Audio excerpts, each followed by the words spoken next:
Bismillahirrahmanirrahim. Assalamualaikum warahmatullahi wabarakatuh. Eh, ini adalah pertemuan keempat ya. Pertemuan keempat kita akan bicarakan mengenai sejarah perkembangan filsafat atau sejarah perkembangan ilmu. Ilmu dalam arti di sini adalah ilmu yang berkaitan dengan filsafat. Oke, saya terangkan lagi bahwa eh,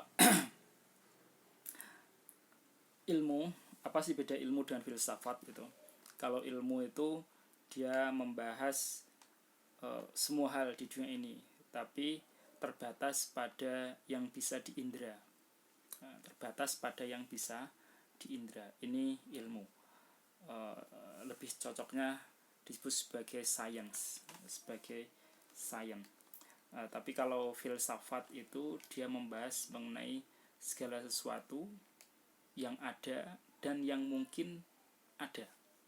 Nah, ini perbedaan. Jadi perbedaan yang sangat jelas itu kalau filsafat itu membahas yang ada dan yang mungkin akan ada. Itu. Filsafat membahas tentang sesuatu dan apa yang ada di balik sesuatu itu. Mengenai sesuatu dan hakikat dari sesuatu itu.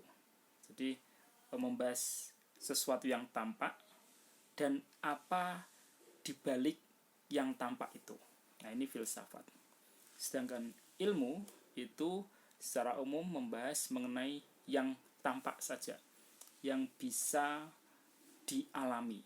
Nah, jadi yang tampak, yang bisa dialami. Ya, ini ilmu. Ilmu dalam hal ini lebih pada science ya, science. Nah, kenapa contoh sesuatu yang bisa dialami, contoh ilmu sosial. Ini kan sesuatu yang bisa dialami. Ketika kita menjalin hubungan dengan manusia, ini bisa dialami. Ketika kita membahas mengenai fisika, biologi, ini kan itu bisa dialami, bisa diuji. Nah, bisa diuji secara nyata, bisa dialami oleh manusia secara nyata. Misal seseorang membahas mengenai listrik, ini kan sesuatu yang bisa dialami ya. Dialami maksudnya bisa diuji secara pengalaman. Nah, ini listrik. Tapi kalau filsafat itu dia lebih dari itu. Dia membahas sesuatu yang tampak dan sesuatu di balik yang nampak itu. Nah, dia membahas mengenai sesuatu dan hakikat dari sesuatu itu. Jadi intinya dari filsafat itu adalah membahas mengenai hakikat. Nah, ini bahas mengenai hakikat. Oke. Kalau ilmu, ilmu ini membahas mengenai sifat, sebab akibat dari sesuatu. Seperti ilmu fisika itu dia membahas dari sifat-sifat alam dan sebab musabab alam itu. Nah, oke. Itu perbedaan ilmu dengan filsafat. Oke. Sekarang kita masuk ke karakteristik berpikir filsafat. Jadi karakteristik berpikir filsafat itu yang pertama dia berpikir menyeluruh, yang kedua dia berpikir mendasar, yang ketiga berpikir spekulatif. Ini adalah sifat dari berpikir filsafat. Jadi ketika orang berpikir filsafat itu dia harus berpikir menyeluruh. Menyeluruh ini artinya tidak parsial, tidak kotak-kotak, tapi berpikir komprehensif dan berpikir universal. Nah, contoh berpikir kotak-kotak itu seperti ini. Misal kalau semua kita membandingkan antara filsafat dengan sains atau filsafat dengan ilmu ya. Jadi kalau semua ilmu dia membahas mengenai manusia, maka dia akan dikotakkan dalam dimensi ilmu tersebut. Contoh kalau dia berpikir ilmu biologi, dia akan membahas mengenai biologi saja, mengenai struktur tubuh, mengenai molekul-molekul yang ada dalam tubuh itu. Nah, dia hanya berpikir di satu sisi saja.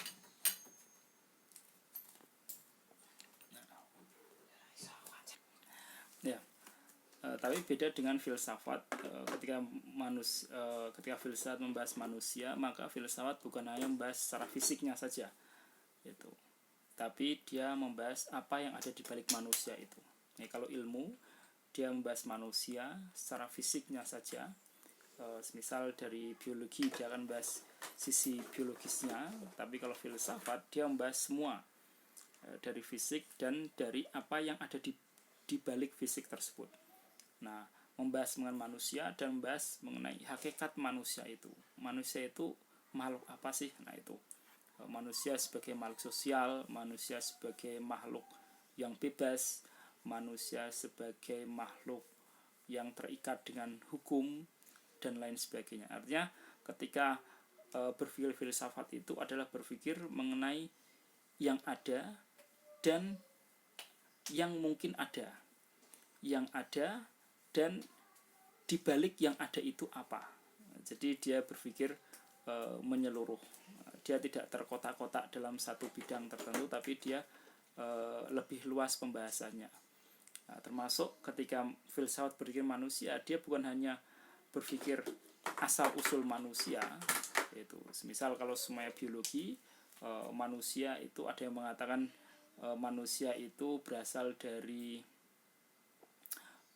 dari kera, itu walaupun itu kontroversial ya, hanya sebatas itu. Tapi filsafat itu membahas mengenai asal usul manusia dan yang menciptakan manusia itu. Jadi sampai ke sana. Jadi lebih jauh. Jadi kalau semuanya biologi mungkin sampai asal usul manusia, membahas sampai asal usul manusia, tapi filsafat itu bukan hanya membahas asal usul manusia, tapi siapa yang menciptakan manusia itu. Nah, apa hakikat manusia itu? Apa yang mungkin dilakukan oleh manusia itu? Nah, ini filsafat. Jadi ketika berpikir filsafat itu berpikir menyeluruh, komprehensif, universal. Jadi ketika seseorang berpikir filsafat, maka dia bukan hanya berpikir menurut dia saja, tapi dia harus memastikan bahwa pikiran itu juga disetujui oleh mayoritas umat manusia di dunia. Nah, itu berpikir filsafat, itu yang namanya berpikir universal. Yang kedua, berpikir secara mendasar. Berpikir secara mendasar itu adalah berpikir sampai ke akar-akarnya, berpikir sampai sedalam-dalamnya, berpikir sampai menemukan penyebab pertama. Jadi bukan hanya menemukan penyebabnya saja, tapi sampai menemukan penyebab pertama. Seperti tadi saya katakan bahwa ketika biologi membahas manusia, maka dia hanya membahas sampai asal usul manusia, tapi tidak membahas siapa yang menciptakan manusia. Sama dengan ilmu fisika. Ilmu fisika ketika dia membahas mengenai alam semesta, dia membahas fisik alam semesta ini sampai membahas bagaimana pertama kali alam semesta tercipta. Nah, itu fisika. Tapi kalau filsafat, dia bukan hanya membahas asal usul alam semesta ini, tapi sampai membahas siapa yang menciptakan alam semesta ini. Apa hakikat alam semesta ini? Mengapa alam semesta ini diciptakan? Nah, jadi dia itu bedanya filsafat dengan ilmu ya, atau sains ya.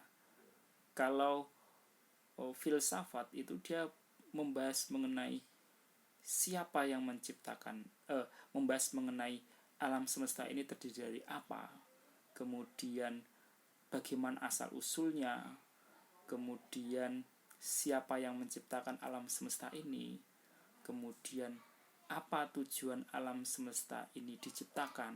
Nah, ini dibahas oleh filsafat. Nah, untuk apa alam semesta ini diciptakan, nah, ini dibahas oleh filsafat. Tapi kalau fisika itu hanya sebatas sampai bagaimana sifat-sifat alam semesta ini dan bagaimana alam semesta ini bermula. Hanya sebatas itu. Nah, karena ilmu atau sains itu hanya membahas, dia dibatasi pada sesuatu yang bisa dialami dan diindra. Nah, ini ilmu sains. Maka itu beda antara kalau kita membahas ilmu dan membahas filsafat. Intinya kalau filsafat dia lebih jauh. Dia bukan hanya membahas sesuatu yang ada, tetapi membahas sesuatu di balik ada itu. Dia bukan hanya membahas yang ada, tetapi apa tujuan ada itu. Mengapa itu ada? Itu siapa yang menciptakan ada itu. Nah, ini dibahas secara lengkap oleh filsafat.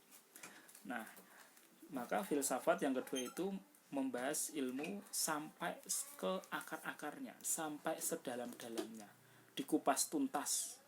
Itu yang ada dan dibalik yang ada. Sesuatu dan dibalik sesuatu itu. Jadi pembahasannya itu. Jadi bukan hanya membahas yang ada saja, tapi membahas mengenai apa yang ada di balik ada itu. Apa hakikat ada, mengapa itu ada, siapa yang menciptakan ada itu. Nah, ini dimensi kajian filsafat. Kemudian yang ketiga, filsafat berpikir spekulatif. Spekulatif itu, nah, karena dia membahas yang ada dan yang mungkin ada, dia membahas yang ada dan apa di balik yang ada itu. Nah, maka cara berpikir filsafat itu meliputi berpikir spekulatif. Jadi bukan hanya berpikir sesuatu yang pasti, tapi membahas yang mungkin akan pasti. Nah, ini namanya berpikir spekulatif. Namun bukan berarti ketika berpikir spekulatif itu asal-asalan, tidak. Berpikir spekulatif dalam filsafat itu sesuai dengan kaedah kebenaran rasio atau kaedah kebenaran koherensi. Artinya sesuatu itu harus jadi ilmu itu atau filsafat, kebenaran dalam filsafat itu harus merupakan kebenaran rasional.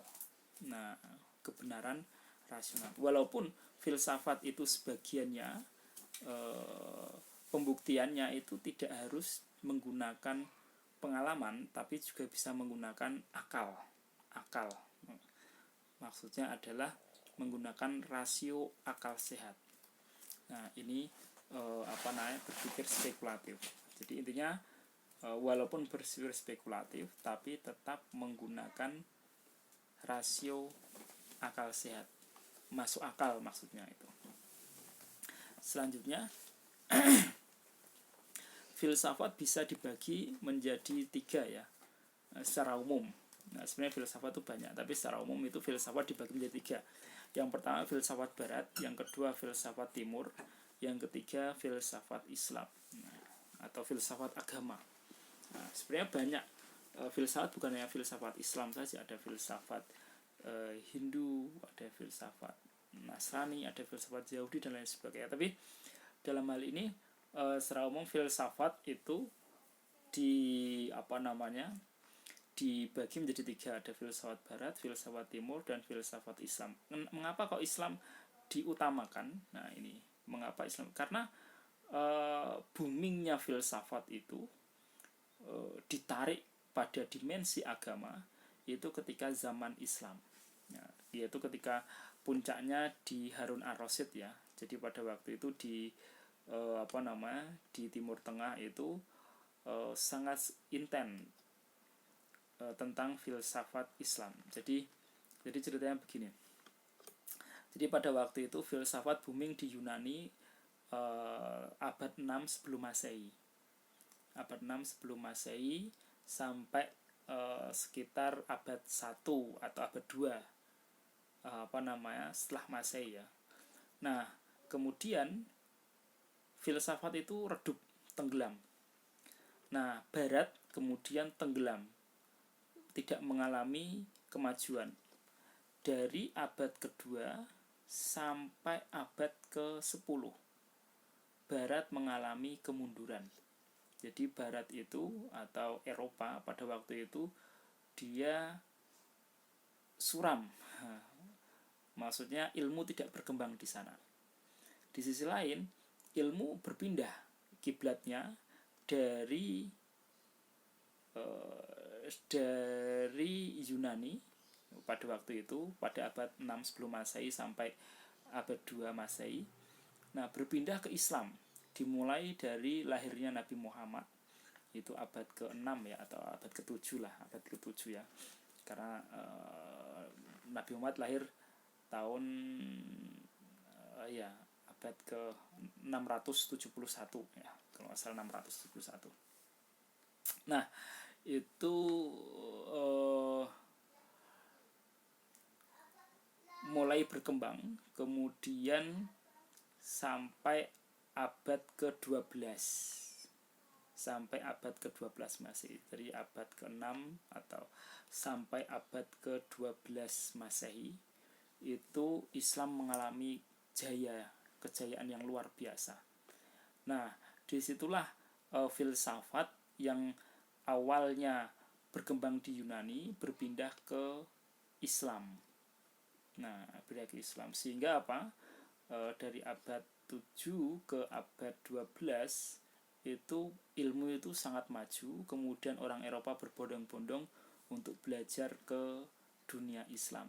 Maka tidak heran bila filsafat itu dibagi menjadi 3, ada filsafat barat, ada filsafat timur, dan ada filsafat Islam. Nah, ini mengapa digolongkan menjadi 3? Karena dengan boomingnya itu, dan itu boomingnya berabad-abad ya, boomingnya berabad-abad, sehingga setelah pada waktu itu abad 6, abad 7 sampai abad 12 itu dianggap sebagai zaman keemasan Islam, dan di sisi lain itu juga zaman disebut sebagai zaman kegelapan barat. Nah, itu. Oke. Selanjutnya perkembangan ilmu filsafat. Nah,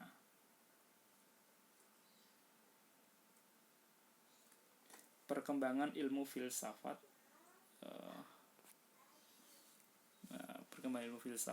jadi mulai dari zaman Yunani.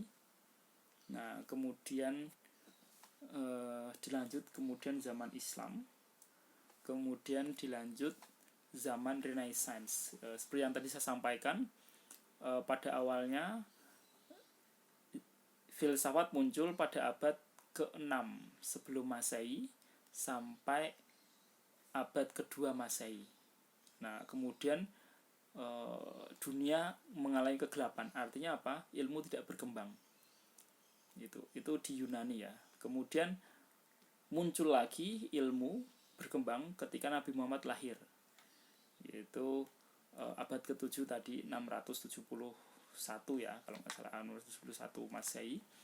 Nah, sampai abad ke-12 tahun 1200 Masehi. Nah, ini zaman keemasan Islam. Nah, setelah itu Islam mengalami meredup karena ilmu tidak berkembang. Itu artinya orang Islam hanya mengandalkan karangan ulama terdahulu, tidak ada yang mau mengarang lagi, maka ilmu dianggap meredup. Kemudian muncul lagi ilmu itu di barat, itu disebut sebagai zaman Renaissance atau zaman modern. Ini dimulai dari abad ke-14 ya, abad ke-14. Nah, ini secara umum seperti itu. Jadi perkembangan ilmu filsafat itu zaman Yunani, zaman Islam, kemudian zaman Renaissance. Nah, ini atau zaman modern. Nah, nanti dari Renaissance langsung menuju abad modern, kemudian zaman postmodern. Nah, sekarang kita ini hidup di zaman bukan hanya postmodern tapi zaman kontemporer. Zaman kontemporer. Nah, bahkan sekarang ini bukan disebut zaman kontemporer lagi, tapi zaman milenial. Jadi setiap zaman itu ada namanya sendiri. Nah, jadi Renaissance itu dari abad ke-14 sampai abad ke-19 ya, Renaissance atau abad ke-18.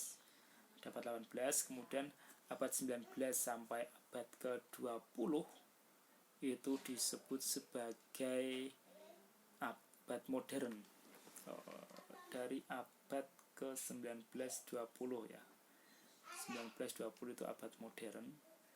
Nah, itu sampai tahun 50 ya. Tahun 50 atau tahun 70 itu disebut sebagai abad modern. Nah, tahun 70 ya. Tahun 70 itu dia abad modern. Kemudian dari tahun 70 sampai mohon maaf bukan sampai tahun 70 tapi sampai abad 80 ini disebut sebagai zaman modern. Kemudian dari tahun 80 sampai tahun 2000 ini disebut abad postmodern. Nah, atau kemudian dari tahun 2000 sampai tahun 2005 itu disebut sebagai abad kontemporer. Kemudian dari 2005 sampai sekarang ini disebut sebagai zaman milenial, atau mungkin ya tahun 2005 sampai sekarang ini disebut sebagai zaman milenial. Nah, ini itu oke. Selanjutnya kita masuk ke zaman Yunani. Nah, zaman Yunani, jadi sebelum abad ke-6 itu orang Yunani atau orang-orang itu dalam kegelapan ilmu. Nah, orang Yunani pada waktu itu berpikir mitosentris atau berpikir mitos. Nah, seperti mereka menjelaskan kejadian-kejadian alam itu dengan menggunakan mitos, seperti hujan turun itu karena dewa menangis, petir menggelegar, halilintar menggelegar itu karena dewa sedang marah. Kemudian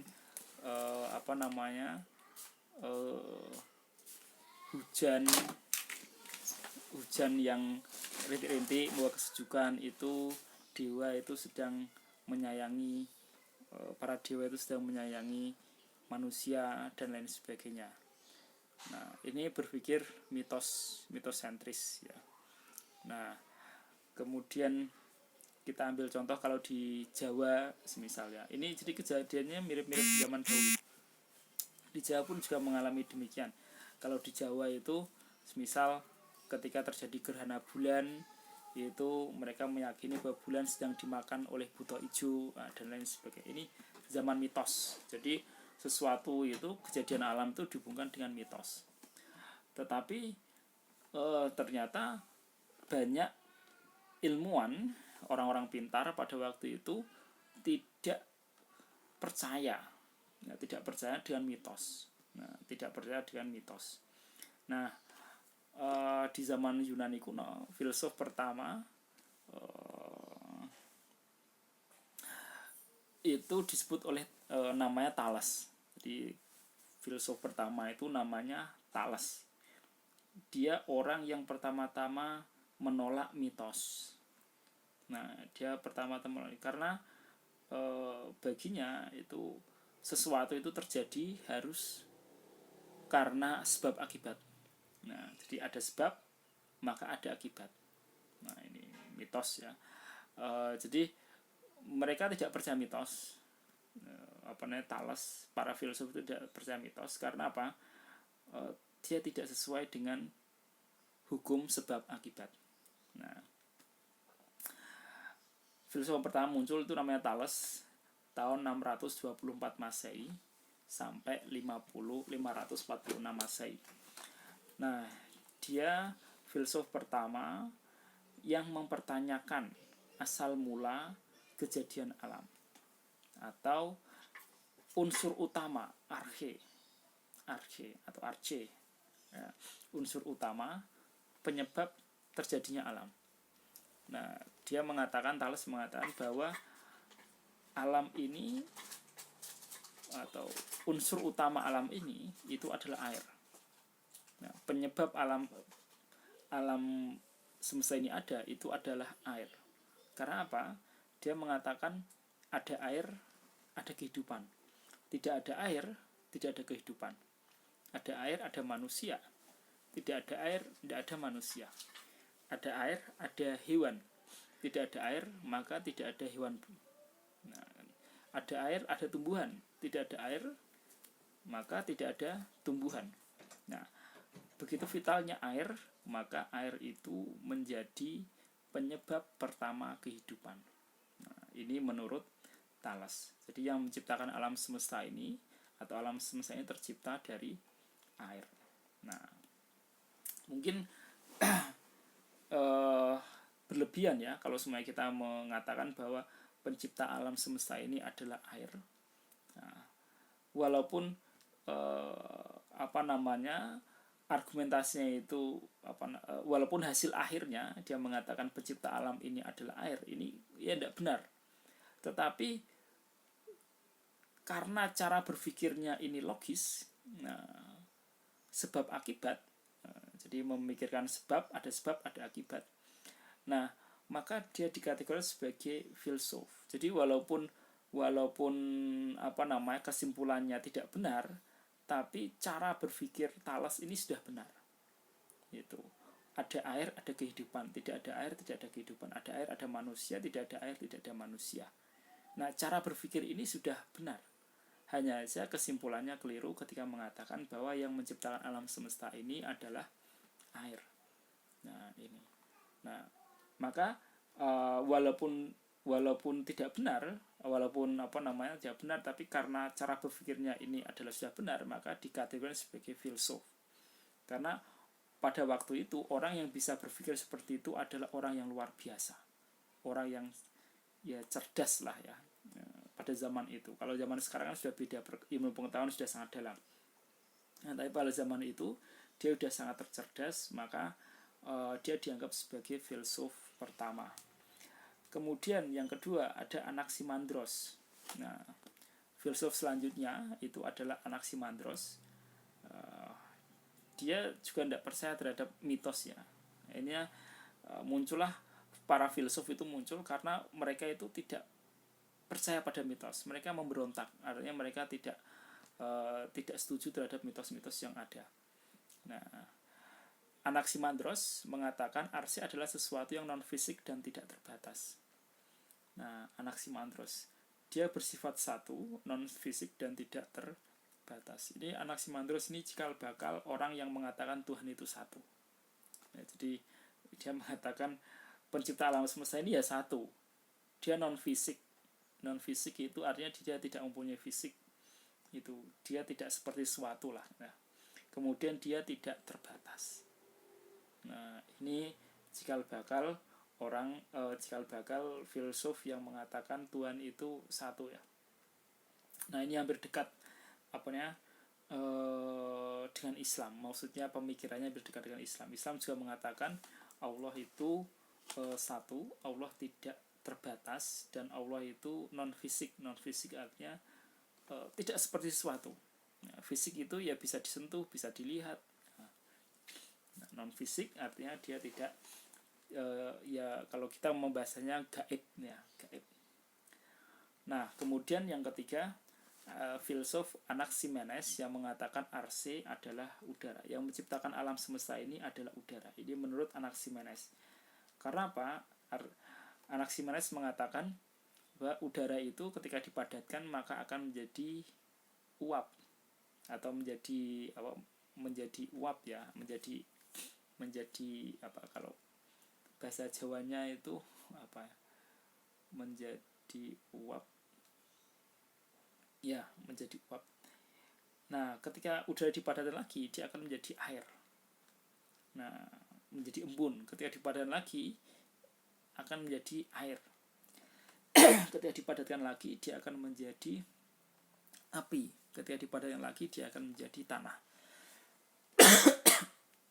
Berlanjut terus, ketika dipadatkan lagi dia akan menjadi batu, dan bila dipadatkan lagi dia akan menjadi besi, dan lain sebagainya. Ini menurut Anaximenes. Nah,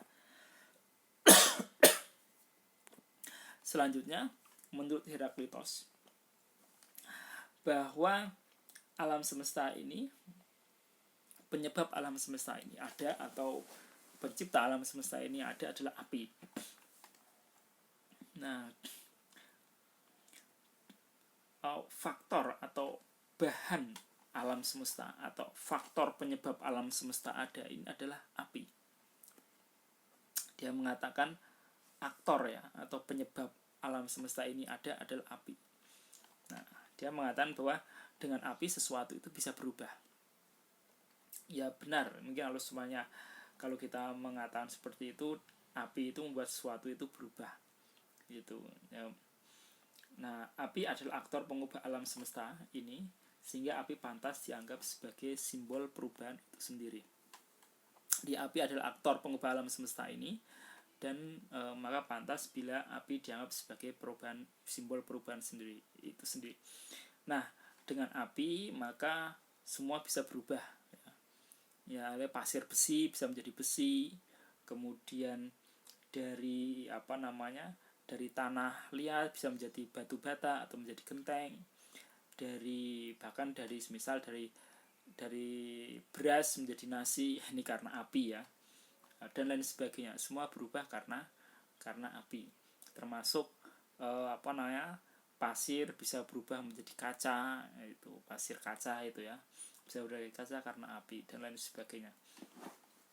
Oke, maka Heraklius mengatakan bahwa pencipta alam semesta ini adalah api. Nah, kemudian Pythagoras dia berpendapat berbeda. Dia tidak membahas mengenai unsur pencipta alam, tapi dia membahas hakikat alam semesta ini. Jadi dia tidak mengatakan unsur pencipta alam, tapi yang mencipta alam ini apa, tidak, tapi dia mengatakan bahwa hakikat alam semesta ini adalah bilangan. Nah, hakikat alam semesta ini adalah bilangan. Maksudnya apa? Angka. Karena apa? Alam semesta ini itu bisa diukur dengan angka. Nah, misal bumi bisa diukur dengan angka, luasnya berapa, diameternya berapa, beratnya berapa, ini bisa diukur dengan angka. Begitu juga manusia tingginya berapa, beratnya berapa, itu semua bisa diangkakan. Maka hakikat alam semesta ini adalah bilangan atau angka. Nah, ini Pythagoras. Nah, Pythagoras belajar geometri dan matematika dari orang-orang Mesir ya, ini menurut Ralston dan Kartanegara. Nah, intinya Pythagoras adalah orang yang menciptakan rumus Pythagoras.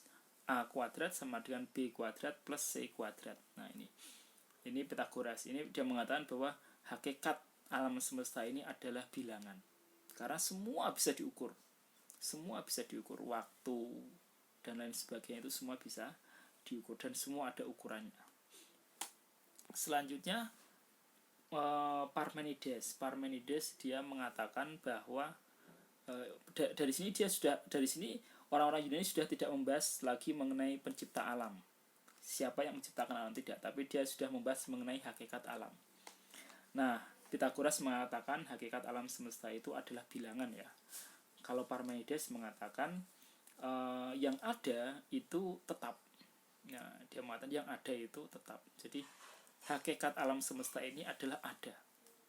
Nah, yang ada itu ya ada itu. Yang tidak ada ya tidak ada. Tidak mungkin ada sesuatu yang antara ada dan tiada. Itu tidak mungkin. Nah, ini menurut Parmenides. Kalau ada ya ada. Kalau tidak ada ya tidak ada. Tidak mungkin ada di antara keduanya. Antara ada dan tiada. Ini tidak ada. Nah, kalau manusia ada ya ada. Kalau manusia tidak ada ya tidak ada. Gitu. Kalau dia ada secara non fisik ya ada, berarti secara non fisik. Kalau memang dia tidak ada secara non fisik ya berarti dia tidak ada secara non fisik. Jadi tidak ada pertengahan di antara keduanya. Ada ya ada, tidak ada ya tidak ada. Nah, dari sini nanti akan muncul teori dari Aristoteles yang mengatakan bahwa sesuatu yang ada tidak mungkin tidak ada. Begitu sebaliknya, dan tidak mungkin ada pertengahan. Nah, misal kalau kalian ada di dalam kelas, pada saat yang sama kalian tidak mungkin ada di rumah. Gitu. Ketika kalian ada di rumah, pada saat yang sama tidak mungkin kalian ada di pasar. Nah, jadi tidak mungkin antara keduanya, antara ada di pasar atau di rumah, tidak mungkin. Kalau di pasar ya di pasar, kalau di rumah ya di rumah. Itu tidak mungkin antara ada di antara keduanya, tidak mungkin. Nah, ini namanya yang ada itu tetap. Gitu. Oke, selanjutnya hingga muncullah kaum sofis. Nah, ini sejarahnya. Hingga muncullah kaum sofis. Siapa itu kaum sofis? Kaum sofis itu adalah orang-orang yang mengatakan bahwa kebenaran itu relatif. Jadi sesuatu yang benar itu relatif, tidak mutlak. Nah, kaum sofis ini adalah orang-orang yang bersilat lidah, suka bersilat lidah. Dia menggunakan ilmu filsafat untuk membolak-balikkan kebenaran. Nah, tujuannya apa? Mencari uang. Nah, zaman sekarang apakah ada orang-orang sofis? Ya, ada banyak. Nah, para buser-buser itu. Para buser-buser. Ya alam ya. Tapi yang jelas kalau sofis itu adalah orang-orang yang suka memutarbalikkan fakta. Fakta itu dibolak-balikan, tujuannya adalah untuk mencari uang. Siapa yang berani membayar dia, maka dia rela untuk memutarbalikkan fakta dengan menggunakan teori-teori filsafat untuk mendapatkan uang itu. Nah, ini sofis. Dia mengatakan bahwa kebenaran itu relatif. Nah, itu yang seperti itu. Nah, kaum sofis ini sangat ditentang oleh Socrates, karena menurut Socrates yang namanya kebenaran itu tidak relatif. Kebenaran itu mutlak, dan kebenaran itu bersifat universal. Artinya kalau benar menurut saya, itu harus benar menurut orang lain. Maksudnya sesuatu dikatakan benar apabila orang lain juga mengatakan itu benar. Maksudnya secara umum manusia mengatakan benar. Nah, jadi kebenaran itu mutlak menurut Socrates, tapi menurut kaum sofis kebenaran itu relatif. Nah, karena Socrates sendiri dia tidak mau memutarbalikkan kebenaran. Ya, ketika sesuatu itu benar, ya sudah itu benar. Gitu. Ya, tidak diputarbalikkan fakta kebenaran itu. Nah, kemudian kaum sofis ditentang oleh Socrates tadi ya sudah ya. Karena kemudian selanjutnya muncullah Plato. Plato ini hidup tahun 429 sampai 347 sebelum Masehi. Nah, Plato ini siapa? Plato ini murid Socrates. Nah, dia mengatakan bahwa hakikat manusia, hakikat alam semesta ini adalah dunia ide. Jadi dari sini para filsuf sudah mulai beralih dari yang pertama itu membahas asal usul pencipta alam semesta. Sekarang sudah mulai membahas hakikat alam semesta itu. Nah, menurut Plato hakikat alam semesta itu adalah dunia ide atau ide. Karena apa? Sesuatu itu bermula dari semua hal itu bermula dari ide. Adanya manusia, adanya hewan, semisal begini. Adanya rumah ada karena rumah itu lebih dahulu tercipta di dunia ide, di alam pikiran kita. Sebelum tercipta kursi itu sudah tercipta di alam pikiran kita. Nah, sebelum tercipta meja itu sudah tercipta dahulu di alam pikiran kita. Maka yang nyata itu adalah yang ada di alam pikiran. Yang real itu yang ada di alam pikiran. Sedangkan yang kita lihat itu adalah imitasi dari yang asli. Yang asli apa? Di alam pikiran. Nah, ini menurut Plato. Jadi semisal sebelum ada laptop itu sudah tercipta di alam pikiran kita. Laptop itu adalah imitasi, tiruan dari yang asli. Yang asli apa? Yang asli ada di mana? Yang asli ada di pikiran kita, di dunia ide kita. Nah, maka Plato mengatakan bahwa hakikat alam semesta itu adalah dunia ide. Nah, begitu pula dengan alam semesta ini. Alam semesta ini tercipta juga ada di logos, di ide Tuhan, ide Allah Subhanahu wa taala ya. Jadi adanya pikiran ini, adanya alam semesta ini. Jadi alam semesta ini adalah tiruan dari yang asli. Yang asli ada di mana? Yang asli ada di pikiran Tuhan, ada di logos.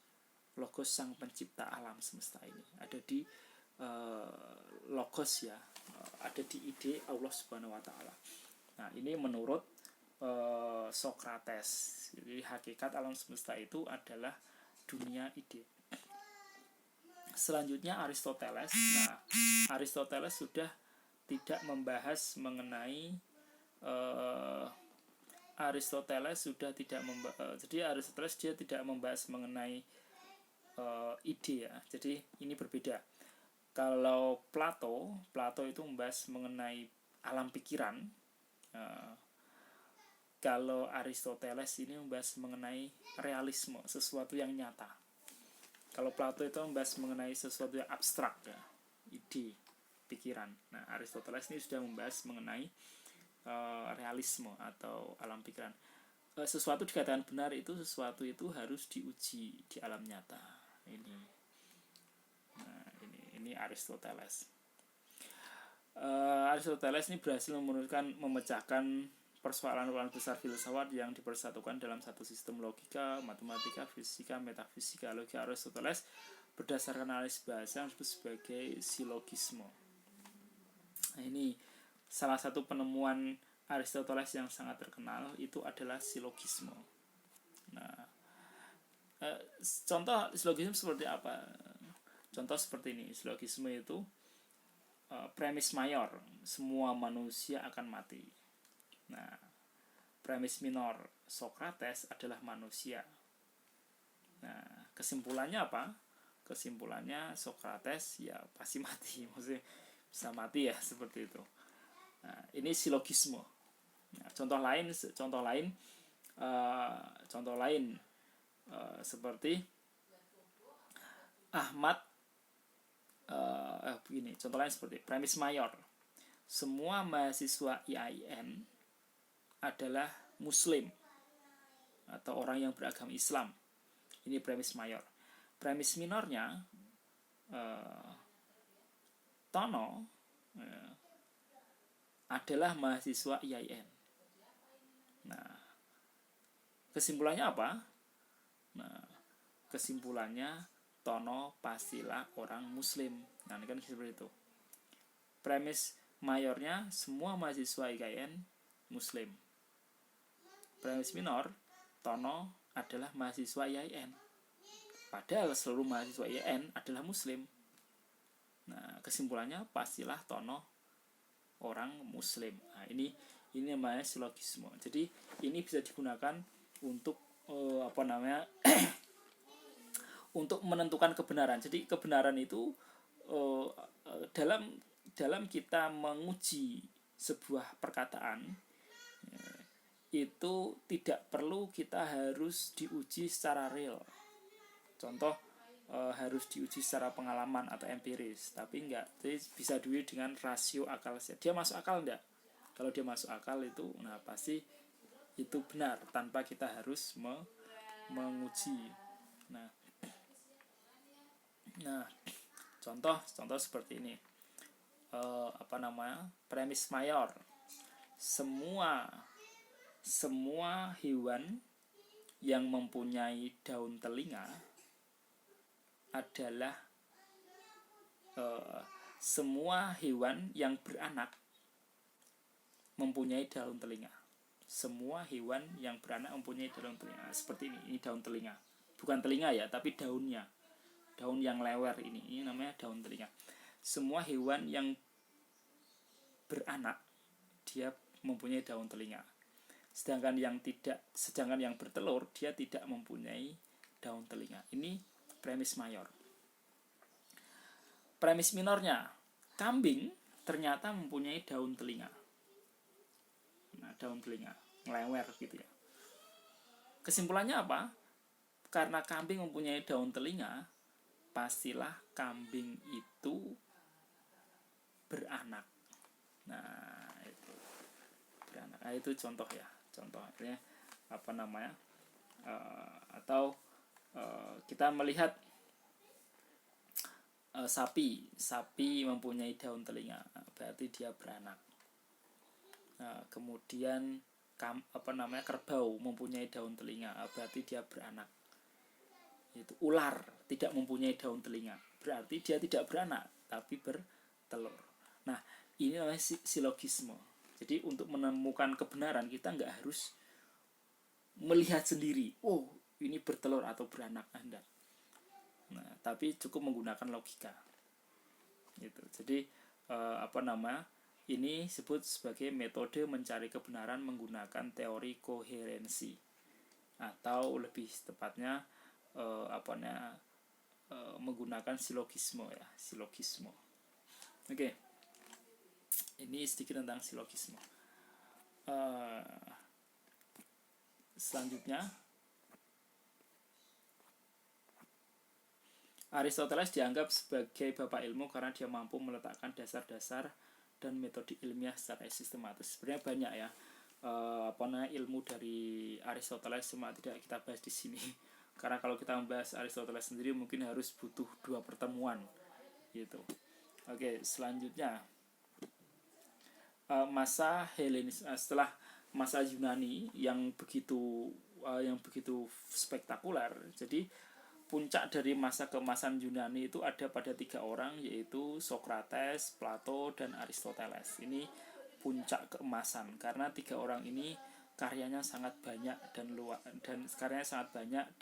sangat berdampak pada manusia. Nah, setelah masa Yunani kuno, ini masa Yunani kuno, masa Yunani selanjutnya adalah disebut sebagai masa Helenistis dan masa Romawi. Nah, masa Helenistis ini adalah masa di mana ketika Alexander Agung mendirikan kerajaan Yunani yang luasnya meliputi seluruh wilayah Yunani dan melebar ke berbagai kerajaan yang ditaklukkan Alexander di timur. Contohnya Mesir. Mesir itu dulu ditaklukkan oleh Yunani. Nah, ini kemudian kebudayaan Yunani pada waktu tersebut bersifat supranasional, artinya dia meliputi, dia sangat luas, maka kebudayaan disebut sebagai kebudayaan Helenistik. Nah, dalam masa ini tidak banyak filsuf yang muncul ya. Jadi ini sekitar abad ketiga Masehi sampai abad kedua Masehi ya. Ini pengaruh masa Helenistis itu. Nah, kebudayaan Yunani pada waktu itu bersifat supranasional, jadi sangat meluas. Nah, adapun filsuf yang paling terkenal adalah Platinos. Nah, walaupun begitu, banyak bermunculan sekolah-sekolah filsafat seperti Akademia Lycaon yang banyak mengajarkan tentang etika. Di masa Helenistis ini dia tidak banyak filsuf yang muncul. Hanya satu yang paling terkenal, yaitu Platinos. Walaupun tidak banyak muncul, tapi bermunculan banyak sekolah-sekolah filsafat. Nah, ini masa Helenistis. Nah, dimulai dari berkuasanya Alexander the Great atau Alexander Agung. Alexander Agung saya ceritakan bahwa dia itu menikahi Cleopatra dan menjadikan Cleopatra itu istrinya. Nah, ini Alexander the Great. Nah, mohon maaf, bukan yang menikahi Cleopatra itu bukan Alexander Agung, tapi yang menikahi Cleopatra itu Julius Caesar. Nah, Julius Caesar, mohon maaf. Kalau Alexander the Great itu dia tidak menikahi Cleopatra. Jadi Alexander the Great ini banyak menguasai wilayah-wilayah di luar Romawi. Ini kerajaan yang sangat luas. Nah, masa ini disebut sebagai masa Helenistis. Oke, dalam masa Helenistis itu tersebut ada mazhab Stoicisme. Jadi masanya disebut sebagai masa Helenistis, tapi ada mazhab-mazhab yang ada di dalam masa itu. Yang pertama mazhab Stoicisme atau mazhab Stoa didirikan oleh Zeno. dari Kition sekitar tahun 300 sebelum Masehi ya, Zeno. Nah, Zeno ini Stoa itu diambil dari kata tiang ya. Tiang yang ada di serambi bangunan itu namanya Stoa. Nah, Stoicisme karena apa? Karena Zeno itu mengajarkan ilmunya itu di serambi tersebut, di samping tiang itu tersebut. Nah, menurut Zeno, status Stoicisme itu bahwa jagat alam semesta ini dikuasai oleh logos atau ditentukan oleh logos. Logos itu pikiran Tuhan. Ya, pikiran Tuhan. Rasio akal sehat kan ini. Nah, oleh karenanya semua kejadian dalam alam semesta berlangsung. Nah, kejadian alam semesta berlangsung menurut ketetapan yang tak bisa dielakkan. Karena jiwa manusia bagian dari logos. Logos di sini adalah pikiran Tuhan. Nah, manusia akan hidup bijaksana dan hidup bahagia asal ia bertindak menurut rasio akal sehat. Jadi dia akan hidupnya bahagia dan bijaksana kalau dia mengikuti akal sehat. Tapi kalau dia mengikuti hawa nafsu, maka dia akan kocar-kacir, akan tidak bahagia. Hidupnya gelisah, semrawut dan lain sebagainya. Ia mampu menguasai nafsunya dan mengendalikan dirinya secara sempurna, penuh keinsafan dan mengikuti hukum alam. Jadi manusia itu akan hidup bahagia, hidup bijaksana kalau dia mampu mengendalikan dan mampu menguasai, menundukkan hawa nafsunya untuk mengikuti hukum-hukum alam. Dengan penuh keinsafan mengikuti hukum alam, maka dia akan hidup bahagia. Ini tidak tidak berlebihan, karena banyak manusia yang banyak tingkah biasanya hidupnya kocar-kacir. Misal banyak uang sedikit bermain wanita, hidupnya kocar-kacir. Banyak uang sedikit narkoba, hidupnya kocar-kacir. Punya uang sedikit sudah selingkuh, hidupnya kocar-kacir. Nah, maka tidak heran kalau Zeno mengatakan manusia itu akan hidup bijaksana dan hidup bahagia asal dia bertindak menurut rasio, asal dia mampu mengendalikan hawa nafsunya mengikuti hukum-hukum alam, maka dia akan hidup bahagia. Nah, ini yang salah satu pengikut mazhab Stoa adalah Seneca dan Kaisar Marcus Aurelius. Nah, ini mazhab Stoicisme. Selanjutnya mazhab Epikurisme. Mazhab Epikurisme ini didirikan oleh Epikuros, berasal dari pulau Samos, mendirikan sekolah filsafat baru di Athena. Ia menghidupkan kembali atomisme Demokritos ini dia berpendapat bahwa alam semesta ini terdiri dari atom-atom lah itu. Menurut Epikuros, segala-galanya terdiri dari atom-atom yang senantiasa bergerak. Manusia bahagia jika ia mampu mengakui susunan dunia tersebut. Nah, menurut Epikuros, dewa tidak mempengaruhi dunia. Manusialah yang harus menggunakan kehendak bebas untuk mencari kesenangan sedapat mungkin. Nah, jadi dewa itu tidak mempengaruhi dunia. Menurut Epikuros, jadi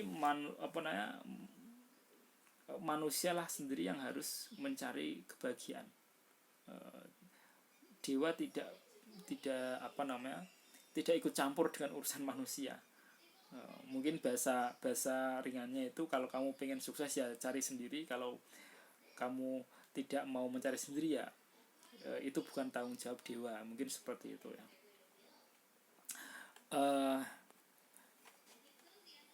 Tapi terlalu banyak kesenangan akan menggelisahkan batin manusia. Orang bijaksana tahu membatasi diri dan mengutamakan kesenangan rohani supaya keadaan batin lebih tenang.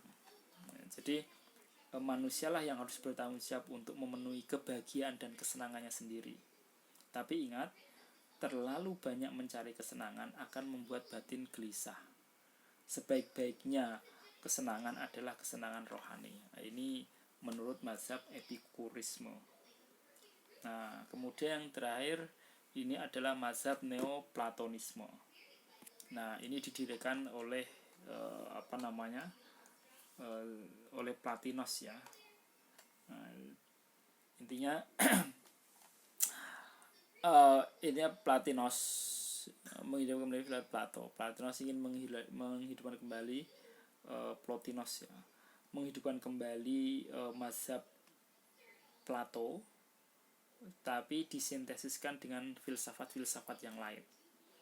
Nah, intinya dia ingin memplatokan lah ya, memplatokan, ingin menyebarkan ajaran Plato tapi disintesiskan dengan ajaran-ajaran yang lain. Nah, karangan Plotinos dikumpulkan dan diterbitkan oleh muridnya Porphyrios dengan judul Enneades. Nah, inti ajarannya seperti ini. Seluruh sistem filsafat bersifat pada Allah, pada Tuhan ya, pada Allah. Dia menyebutnya sebagai yang satu. Nah, jadi dia percaya pada pencipta alam itu satu, bukan tiga atau bukan dua, tapi satu. Semua yang ada berasal dari yang satu. Nah, ini mirip dengan Islam, tauhid ya.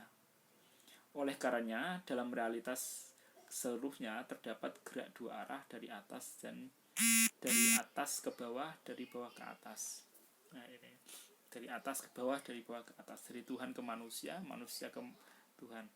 Ada hitam, ada putih, ada terang, ada gelap, nah, dan lain sebagainya. Oke, selanjutnya filsafat abad pertengahan. Nah, filsafat abad pertengahan. Nah, filsafat abad pertengahan ini filsafat abad pertengahan dimulai dari abad ke-4 sampai 15. Ya. Abad pertengahan ini disebut sebagai abad ke-8 bagi Barat, tapi disebut sebagai abad keemasan bagi dunia Islam. Kenapa disebut abad ke-8 bagi Barat? Karena Barat itu gelap di sana, tidak ada ilmu pengetahuan. Jadi setelah masa Yunani meredup, Barat itu tidak memunculkan ilmuwan baru, tidak ada ilmu yang baru, maka disebut sebagai abad ke-8. Nah, puncak dari abad ke-8 itu adalah sekitar abad ke-14 ya, atau abad ke-15 atau 14 sampai 15. Itu ketika Barat 2 menit lagi. Ketika Barat itu pada waktu itu Barat kan dikuasai oleh doktrin gereja. Nah, sedangkan apa yang tertulis di dalam doktrin gereja itu, contoh Injil, itu banyak bertentangan dengan alam semesta ini. Banyak bertentangan dengan hukum-hukum alam semesta. Banyak bertentangan dengan fakta alam semesta. Kita ambil contoh, di Injil tertulis bahwa matahari mengelilingi bumi. Faktanya apa? Faktanya berbeda, kebalikan. Bumilah yang mengelilingi matahari.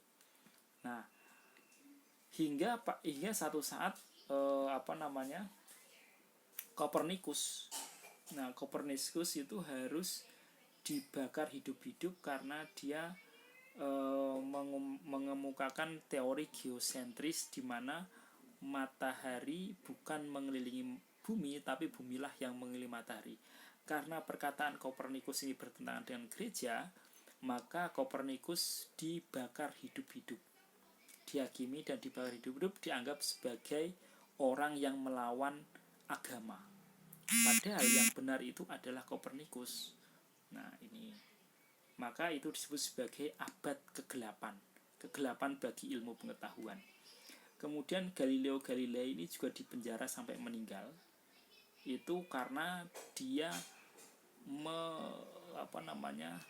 menemukan teropong. Menemukan teropong, di mana teropong itu dia mengungkapkan fakta bahwa mengungkapkan fakta bahwa pusat alam semesta itu bukan di bumi, tapi pusat alam semesta itu di di matahari. Semua benda mengelilingi matahari, termasuk bumi. Nah, akibatnya Galileo Galilei ini juga dipenjara sampai meninggal. Nah, ada yang mengatakan dia dibakar juga, ada yang mengatakan dia itu dipenjara sampai meninggal. Nah, maka ini abad ke-8 bagi ilmu pengetahuan. Karena apa? Karena banyak ilmuwan yang harus berhadapan atau meregang nyawa karena bertentangan dengan doktrin Injil. Nah, padahal fakta itu mengatakan yang berbeda, atau fakta itu mereka padahal apa yang terus di Injil itu tidak sesuai dengan fakta lapangan yang ada di alam semesta ini. Nah, ini disebut sebagai abad ke-8. Abad ke-8 bagi ilmu pengetahuan. Karena apa? Ilmuwan dibunuh. Ilmuwan dibunuh. Nah, karena bertentangan dengan doktrin gereja. Nah, ini oke, saya kira ini dulu silakan nanti membaca materinya sendiri. Bila ada pertanyaan ya silakan disampaikan. Saya kira demikian. Syukran. Assalamualaikum warahmatullahi wabarakatuh.